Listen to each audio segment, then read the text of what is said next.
So thanks first of all to Jan and the team, the organizers, to inviting me here as the only engineer and non-clinician here on stage. Well, a little bit like Kai, talking about the future. And before we actually do that and go there, well, of course, I have nothing to disclose. Before we talk about automation in anesthesia delivery by AI, let me just share with you a little step into the history. And does this work? No, it doesn't matter. It's okay. It's okay. So anesthesia is older than our profession, actually. Yeah, I mean, it all started, as Kai mentioned, in 1840 something, and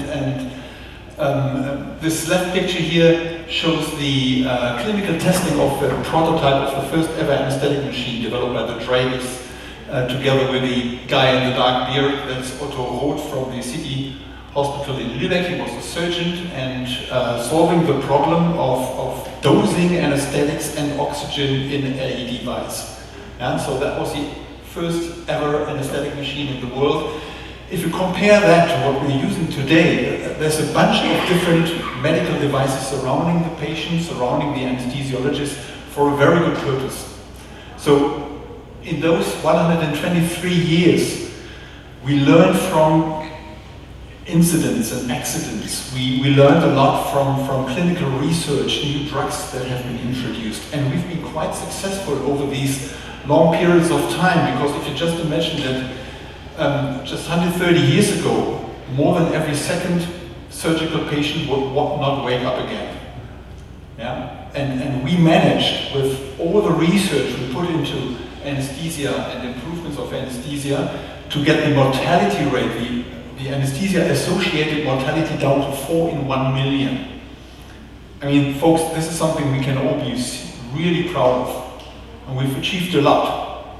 But the question is, how can we still further improve this? And why would we actually think about AI and all this kind of... We can't get better.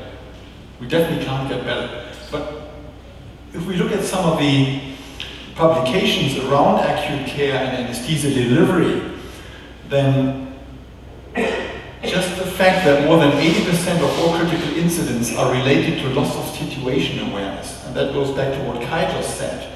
Yeah, we have a bunch of information, but that information is spread across all different kinds of devices and machines around the patient.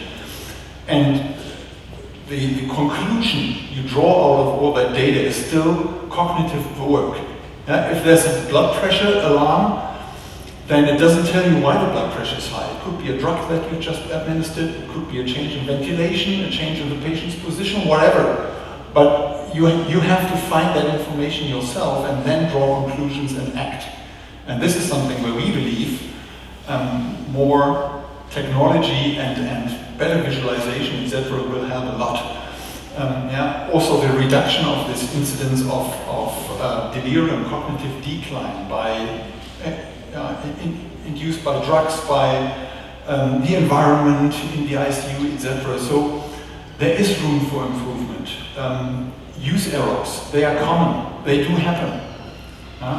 This second study that was performed at Mass General a couple of years ago, showing that we find adverse drug events or medication errors in every second surgical case.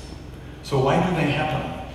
Well, most probably because we don't see we lose the overview, and those errors are human. So we believe that this is something where data utilization and maybe artificial intelligence can jump in. And there's a lot of talking about it. Yeah? If you just look at the publications from the recent years, it's massive. There's so many people talking about AI in anesthesia, AI in intensive care medicine, but what of that do we actually see in real practice, in daily practice? Well, the issue is that there's more and more clinical research groups who play and work on modeling, prototyping different algorithms and clinical models, etc. And probably they are all good. But as you can see on the lower lines of this graph here, none of them even make it into the clinical validation. So why is that?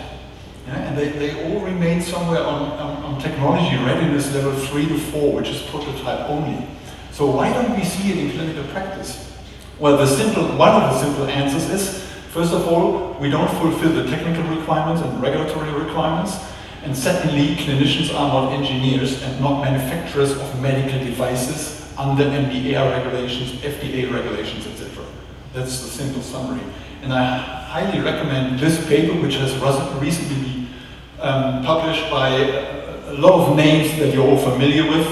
It's a very good summary of the requirements to actually implement artificial intelligence in critical care. And I asked ChatGPT to summarize it for me because I'm very lazy in reading. And these are the 8 essential takeaways from that. And I will, because of time, only refer to a few of them. And data standardization and data security, that's some of the most important ones if we really want to use mass data from different hospital sites to train AI models in the future. So let's have a closer look. Earlier this year, Michelle and I, we planned a project together, not just the two of us, but his group, Draeger, B. Braun, Medtronic, MetaSense, so 5 companies and 4 universities in total, and we were thinking about using AI to optimize the drug interaction models and make them practical for day-to-day anesthesia delivery. So what do we have in mind? Step 1 would be the existing drug interaction models still depend on or are based on the Marsh and Minto models. So they're quite outdated. Yeah? Now we have the elevated models, the general purpose models. So step number 1 would be to update the drug interaction models to the level of the elevated models to serve a larger patient population, to take more covariates into account. So that would be step number 1. And Michel and his group and the Canadian group, they would actually run some clinical tests, again on volunteers, do some recalculation, look at some of the collected data and recalculate that to optimize the drug interaction models. So that's step number 1. However, what we thought about is, do these isoballs really represent all patients? Can we actually take more patient variability into account when we are modeling the drug interaction models? And that would require more input and more kind of annotation of the data. So what we think about is we run studies and we use the BIS and the nociception index as kind of a feedback for individual patients, and then use calculation and Bayesian forecasting with AI models to optimize the isoballs for individual patients under specific conditions. Yeah, so that would be some kind of work that we have to do to really make those isoballs more individual for individual patients. And then we thought, well, isoballs are nice because they represent the equal hypnotic effect of any combination of drugs in this diagram. But from a clinical perspective, there's probably a huge difference if you're on the upper corner on an isoball, on the lower right corner of an isoball, because it very much depends on what you try to achieve. Yeah? Do you want to wake up that patient and to move him to the ICU, or are you preparing that patient for the laryngoscopy? It's very much differentiated by the target. So what we try to do here is create kind of a clinical decision support system that proposes the best combination of both drugs to achieve a defined clinical target. And so that would be a new way of representing drug interaction and medication targets to go in that direction. And maybe that would be the time when we have to say goodbye to the classical isoballs on the screen and do something completely different, like an artificial horizon for anesthesia. And then the last step would actually be that we say, well, if we have that knowledge, and if we can optimize and individualize the isoballs or the drug combinations for individual patients, why not actually use those algorithms and not just use them for displaying the drug interaction, but maybe even feeding it into the infusion systems and have a true dual agent TCI system. We will not go that far in our project, but we are trying to develop the prerequisites to do it, because then, as a last step, we could even consider saying, well, if we are able to use deep learning and such kind of technologies to analyze recorded anesthesia cases, why don't we use that for modeling the PK/PD in any kind of drug combination? Yeah, so mass data instead of clinical studies for the future, yeah, which would take much more patients into account, even children who are typically not part of any clinical studies today, or the elderly, etc. So if we think that far, what are the prerequisites? Well, they can be summarized by three different major topics. Enabling the data, so collecting the data and preparing the data for AI. Then, of course, the model development itself, and the last step is the most important, the deployment. One of the reasons why most of these model developments today fail or don't get any further is that the data they are based on is not really medical grade data. And medical grade data, that's a clear definition. What we need, especially if we want to go into predictive models based on, hypotension is just one example. You need high resolution data, so it means a real waveform, and you need data, synchronized data from different sources into one data space to really analyze the context. And with the classical interfaces that we're using today, like RS-232, and everything goes through the patient monitor and then somewhere in HL7 or whatever, it will not work. So this is why Draeger actually, with many other companies, pushed so much for this new SDC standard, this interoperability standard, which actually lets all these devices talk to each other in medical grade quality, but also allows us to capture data in high quality, in medical grade quality for later analytics. So that means we need a capturing system to read real-time data and make it storable in high quality in central repositories. Well, that would be good, but then we still only have data from one facility, from one hospital, and that has the risk of bias in the data. So it would be good if we could share the data from all kind of different hospitals with different patient populations to get that bias out of the data. So how do we do that? Under general data protection regulations, etc. Well, there's different ways of doing it. The more classical way of doing it is collecting data from different hospitals in one large data repository.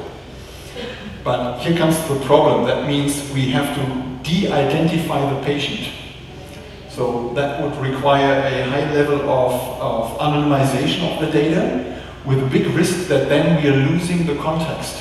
Yeah? If there's no patient age or weight or anything still in the data, how can you actually use it for modeling PK/PD or something? Yeah? So it's the classical way, it's probably the most easiest way, but under GDPR requirements, very unlikely to happen. The alternative would be federated learning. So that's a technology where you have the very same model installed in all nodes, all hospitals here, and they run these models and train the models, and on a regular basis they update, or they send their updated models to a central aggregation unit, and that central aggregation unit actually compares the outcome of the different models and takes some kind of an average out of it. That's great because it reduces the data traffic. You only update the models from time to time and have continuous data collection.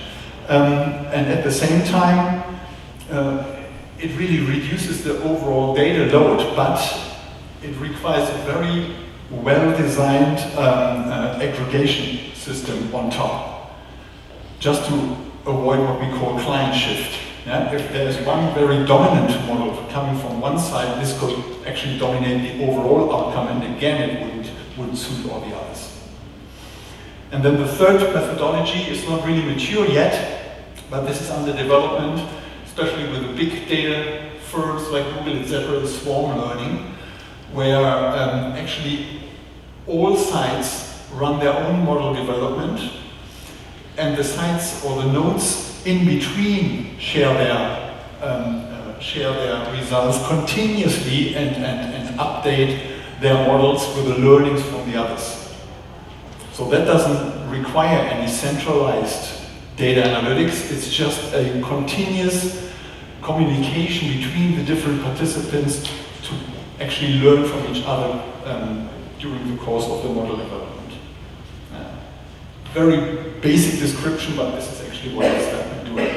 So, however, if we have that huge data lake now with annotated data, with well-usable data and high-quality data, then we could actually feed it into a system. We first have to define the clinical targets and the covariates, like blood pressure ranges, BIS level, or something like that, and then use deep learning, machine learning to actually train these models on that data. And if we've done that, then we have to validate the data, or the models. And what we typically would do is validate it in simulation with other data sets. So the regulatory bodies actually say, well, you have to have a separated, completely different data set to validate your initial models so that you get out of the bias.